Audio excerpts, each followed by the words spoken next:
Hi, and welcome to this week's video on Some Assembly Required. I'm Sarah Hammerker, and I'm glad you joined me. Today I want to talk about one-on-one time. When other parents hear we have 4 kids, their response usually along the lines of, well, how do you juggle all those kids and aren't you exhausted? That's a whole nother blog video. But the question I often get as well is, how do you find time for your kids? And what they're really asking is, how do we, with so many children in our busy lives, find time for that one-on-one time with your children that makes them feel special and gives you that connection with them? So here I'm going to tell you how we do it, but before I do, I want to talk about why one-on-one time with your kids are so important. And this doesn't have to be daily, it doesn't have to be weekly, but it needs to be on a regular enough basis that you're truly checking in with your each child on their own. Some kids are going to need more checking in with than others, but take those opportunities to really try to have that time with them. With our children, we go to breakfast with them. We every other week, well, the first and third weeks of the month, Fridays of the month, we take one child out to breakfast. My husband and I rotate. I have the list posted on our calendar with the date, so every kid knows, hey, my time with mom or dad is coming.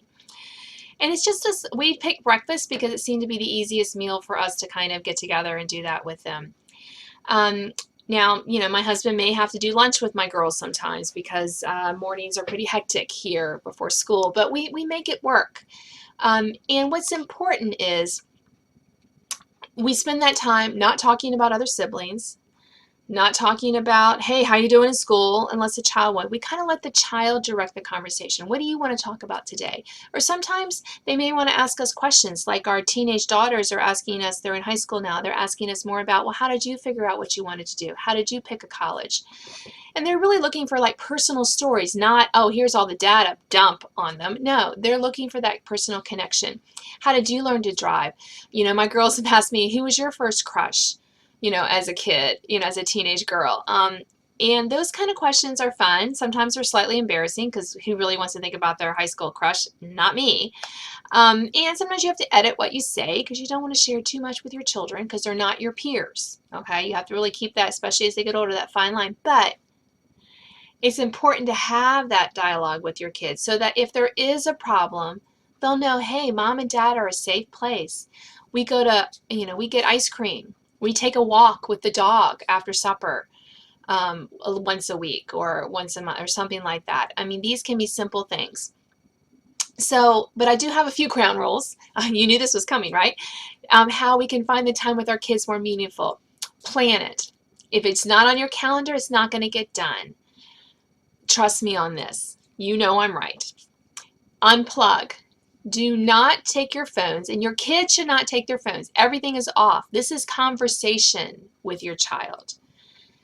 Conversations in the car are great, but this is not what I'm talking about. I'm not talking about snatching those little moments throughout your day. I'm talking about a deliberate time saying to your child, I value you enough that I'm going to plan for this.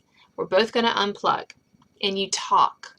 Now, sometimes this can be awkward. Conversations with my preschooler wasn't always exciting, but you're kind of setting the groundwork for later conversations. You can ask them questions to get the ball rolling. Questions like, tell me something about your day. How do you think, insert a favorite team as we'll do this year? What books are you reading? Why do you like those books or that genre or those characters? Who did you eat lunch with today? What did you talk about? How would you spend $1 million? What superpower would you like to have? What sport would you like to play if you could play any sport you wanted to? What do you dream about? What do you want to be when you grow up? Why do you like that? What's your favorite subject in school? And they may ask you those questions too, so be prepared to answer them. Then listen. Listen to your child as they talk.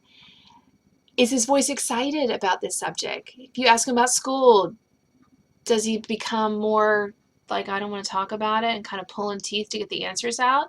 Or is he animated? Is he dejected? Does he have a little to say or a lot to say on a particular topic? Does he seem anxious? Does she seem anxious or relaxed? So think about those things as you're listening. Share Share with your child some of your dreams. What superpower did you want when you were a kid? I wanted to be able to fly as a kid. To me, that would have been the greatest superpower ever. So share those kind of things with your kids. Think about how you were when you were their age and relate. Go with them and do these things and participate fully in that. I hope these have given you some good things to think about for that one-on-one time with your kids.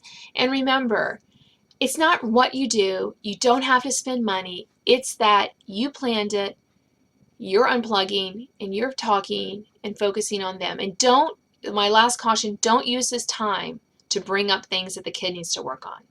All right, this is not the time to have one of those, you know, you're not doing your homework, what are we going to do about it?